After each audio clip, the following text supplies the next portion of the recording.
Je fais très Marie. court, c'est promis.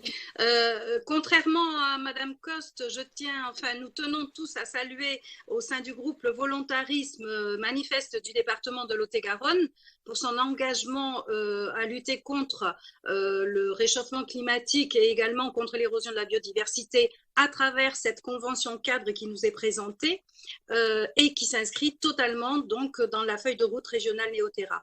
Nous avons relevé de nombreux points positifs, notamment des enjeux clairement identifiés comme le déploiement des énergies renouvelables, la lutte contre la précarité énergétique, le développement des mobilités douces en lien avec la revitalisation des centres-bourses qui lui donnent du sens, les circuits courts, la promotion de l'agriculture biologique, qui est vraiment un gage d'une véritable démarche environnementale, elle en tout cas, et la préservation évidemment du foncier agricole, de la biodiversité, des sols.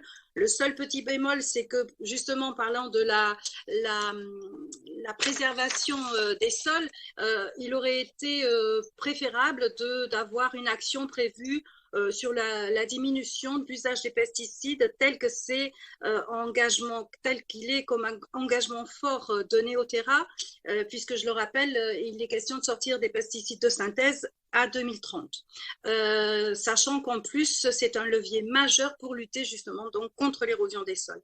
Mais bon, cette collectivité fait montre d'un souhait certain de s'engager dans la transition écologique et énergétique et c'est tout à son honneur.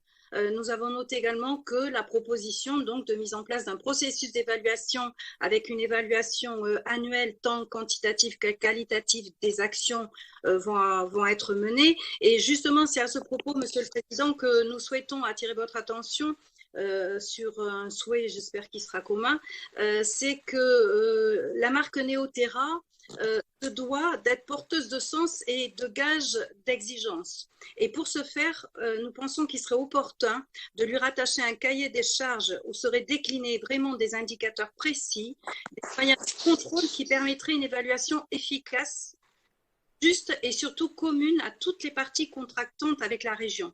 Alors aussi à l'avenir, nous souhaiterions que ce type de convention soit plus complète afin de permettre justement, ou de ne pas permettre plutôt, des certifications abusives. Et en fait, voilà, il ne s'agit pas de galvauder le label Néoterra si on veut qu'il soit à la hauteur de ses ambitions.